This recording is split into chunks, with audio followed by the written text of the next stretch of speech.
Excuse me ভাইয়া। জি ভাইয়া, কিছু বলবেন? ভাইয়া আপনার ফোনটা কি একটু দেওয়া যাবে? আসলে হয়েছে কি ভাইয়া, আমার ফোনটাতে না নেট পাচ্ছে না। যদি 1 মিনিটের জন্য আপনার ফোনটা দিতেন, আমি একজনের সাথে কথা বলতাম। হ্যাঁ শিওর, নেন, কেন দিব না। আরে কি ব্যাপার, মিমের ছবি ওর ফোনে কেন? আরে ভাইয়া আপনার ফোনে এটা কার ছবি? আরে ভাই, এটা তো আমার ওয়াইফের ছবি। কেন, কোনো সমস্যা? আরে কি বলতেছেন ভাই, এটা আপনার ওয়াইফ হয় কিভাবে? ও তো আমার গার্লফ্রেন্ড। আরে কি বলতেছেন, আমার ওয়াইফ আপনার গার্লফ্রেন্ড মানে? আপনার কি মাথা টাথা ঠিক আছে? ও বুঝছি বুঝছি ভাই, আপনারা মনে হয় প্রাঙ্ক ভিডিও করেন না? কই আপনার ক্যামেরাম্যান কোথায়? দেখতেছি না তো। ও ভাইয়া, তাহলে আপনি এক কাজ করেন, আপনাদের ইউটিউব চ্যানেল আর ফেসবুক পেজটা আমাকে দেন, আমি আপনাদের ভিডিওগুলো দেখবো আর আমার ওয়াইফকে দেখাবো যে দেখো তোমার ছবি নিয়ে একটা ভাই আমার সাথে প্রাঙ্ক করছিল। আরে ভাইয়া আমি আপনার সাথে প্রাঙ্ক করতে যাব কেন? যা বলতেছি আমি সত্যি বলতেছি। আমি আপনার সাথে প্রাঙ্ক করতে যাব কেন? বিশ্বাস না হলে এই যে দেখেন আমাদের দুজনের ছবি, এই যে দেখেন। আরে ভাই, আপনি কি করে ভাবলেন আপনি আমাকে এই ছবি দেখাবেন আমি বিশ্বাস করে নিব? আপনি জানেন আমি আমার ওয়াইফের সাথে 5 বছর ধরে সংসার করতেছি, আমি জানি আমার ওয়াইফ কিরকম। আর আপনি আমাকে এই ছবি দেখাইতেছেন, এই ছবিতে কতভাবে এডিট করা যায়, আর এই ধরনের এডিট আমিও করতে পারি। শোনেন ভাই, আপনাকে একটা কথা বলি, আমি আমার ওয়াইফকে অনেক ভালোবাসি আর আমার ওয়াইফও আমাকে অনেক ভালোবাসে। আপনি ভুলভাল কথা বলে আমাদের মাঝে সম্পর্কটা নষ্ট করবেন না। ও বুঝছি, আপনি আমার কথা বিশ্বাস করতেছেন না। আমার গার্লফ্রেন্ড আসুক, তারপর তো আপনি বিশ্বাস করবেন।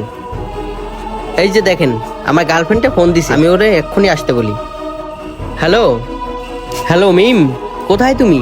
আমি তোমার জন্য পার্কে 1 ঘন্টা ধরে ওয়েট করতেছি, তুমি এখনো আসতেছো না কেন? তাড়াতাড়ি এখানে আসো।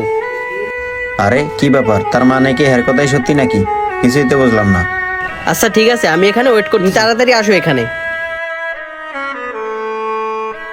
ভাইয়া আপনি তো আমার কথা বিশ্বাস করলেন না। আমার গার্লফ্রেন্ড কিছুক্ষণের ভিতরে আসতেছে, আপনি একটু আড়ালে গিয়ে দাঁড়ান, আমার গার্লফ্রেন্ড আসলেই আপনি দেখতে পারবেন। আচ্ছা ঠিক আছে, মিম আগে আসুক তাহলে। আর আসলে যদি প্রমাণ হয় যে মিম আপনার গার্লফ্রেন্ড না, তাহলে কিন্তু আপনাকে শাস্তি পেতে হবে।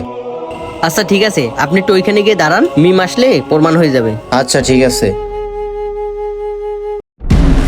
লোকটা সকাল সকাল এসে মাথাটা গরম করে দিল। এমনিতেই মিম আসতে লেট করতেছে, ও আজকে আসুক আগে, আসলে ওর আজকে খবর আছে।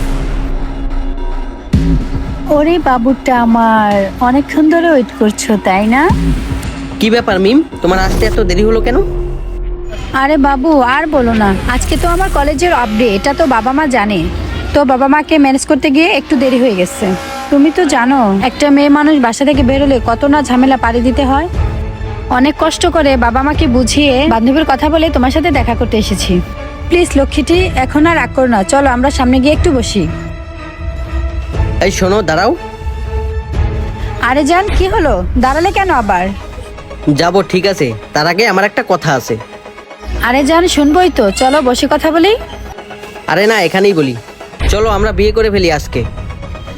আরে বিয়ে মানে বিয়ে বিয়ে বিয়ে বিয়ে করবোই তো তোমাকে।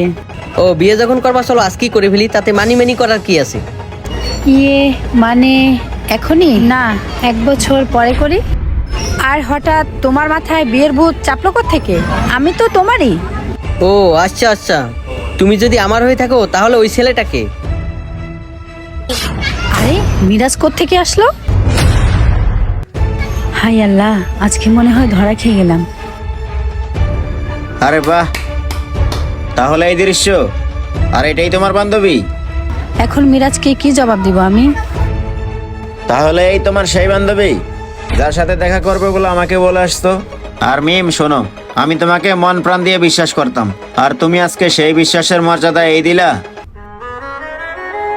ও বুঝতে পারছি, এখন আমার দিনকাল ভালো যাচ্ছে না তো, এখন আমার নুন আনতে পান্তা পুড়িয়ে যায়। আসলে আমার চাকরিটা নেই তো, এই জন্য আমি তোমার কোনো সকালাত পূরণ করতে পারতেছি না। আর যখন আমার চাকরি ছিল, অনেক টাকা স্যালারি পেতাম, তখন তুমি আমাকে বলতা জান তুমি আমাকে কখনো ছেড়ে দেও না। আর সেই তুমি কিনা আজকে এই কাজটা করতে পারলা? আরে যা যা, তোকে আমি মুক্ত করে দিলাম, তোর তো টাকার প্রয়োজন না, টাকাওয়ালা বয়ফ্রেন্ড পাইছস না, তুই তাকে নিয়ে সুখে থাক। আর থাক তুই তোর টাকা নিয়ে, তুই কখনো আমার বাসায় আসবি না, তোর জন্য আমার বাসার দরজা বন্ধ। দাঁড়াও মিরাজ। চুপ চুপ থাক, তোর ওই পাপ মুখে কখনো আমার নাম উচ্চারণ করবি না, আর তুই সময় মতো ডিভোর্স লেটারটা পেয়ে যাবি, থাক তুই।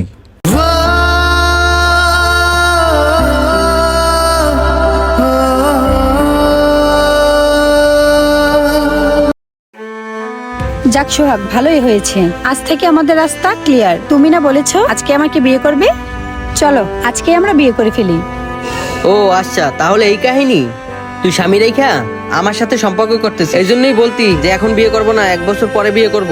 এটাই ছিল তোর সেই সমস্যা না?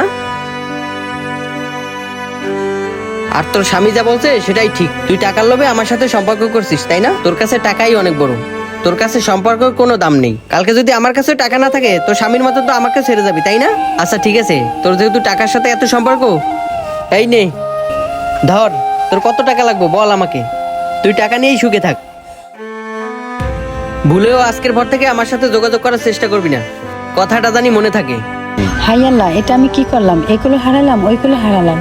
এই ধরনের মেয়েদের থেকে দূরে থাকবেন যারা স্বামী সন্তান রেখে অন্য পুরুষের সাথে পরকীয়ায় লিপ্ত হয়। যেই মেয়ে স্বামী সন্তান রেখে আপনার কাছে আসতে পারে আবার আপনাকে ছেড়ে যাবে না, তার কি গ্যারান্টি আছে? আর আপুদের উদ্দেশ্যে একটা কথা বলতে চাই, আপনারা স্বামী সন্তান রেখে অন্য কারো কাছে হয়তো কিছুদিন ভালো থাকতে পারবেন, কিন্তু পরবর্তীতে আপনাকে অনেক পস্তাতে হবে। তাই আমি বলতে চাই, সময় থাকতে নিজেদেরকে পরিবর্তন করুন। ভিডিওটি সর্বোচ্চ শেয়ার করে দিবেন। যে কোনো নতুন ভিডিওর জন্য আমাদের পেজটি ফলো দিয়ে আমাদের সাথে থাকবেন। ধন্যবাদ সবাইকে। আসসালামু আলাইকুম।